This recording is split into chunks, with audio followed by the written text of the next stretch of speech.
అసలు తుఫాన్ వచ్చినప్పుడు ఒక రాష్ట్ర ప్రభుత్వం ఒక బాధ్యతతోటి గౌరవ ముఖ్యమంత్రి గారు చంద్రబాబు నాయుడు గారు, అదేవిధంగా మన రాష్ట్ర ఉప ముఖ్యమంత్రి పవన్ కళ్యాణ్ గారు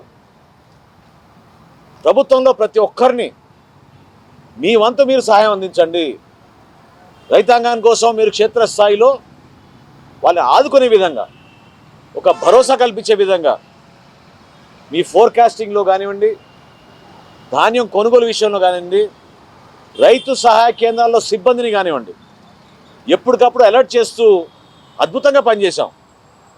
మీరు ఎక్కడ ఉన్నారు? గతంలో మీ పరిపాలన చూసాం కదా. తుఫాను వచ్చిన తర్వాత చాలా తాపిగా మీకు నచ్చిన సమయంలో బయటకు వచ్చి, అది కూడా ఎర్ర తివా చేయించుకుని ఒక స్టేజ్ కట్టించుకుని, కనీసం రైతు కష్టపడి నష్టపోయిన పొలంలో కూడా మీరు అడుగు పెట్టలేదు. మీరు ఈరోజు మాట్లాడుతున్నారు. మేము టార్పాలిన్లు ఇచ్చాం మొట్టమొదటిసారి ఉచితంగా. 50,000 టార్పాలిన్ సిద్ధం చేసి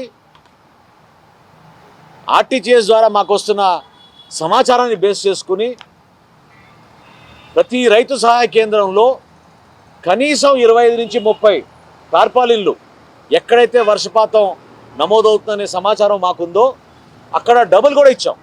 50 టార్పాలిన్లు కూడా ఇచ్చాం. 50,000 టార్పాలిన్లు మొట్టమొదటిసారి రాష్ట్ర చరిత్రలో రైతాంగాన్ని ఆదుకోవడానికి ఉచితంగా ఇచ్చాం. అది మర్చిపోతారు. ధాన్యం కొనుగోలు అనేది ఒక పవిత్రమైన ప్రక్రియ.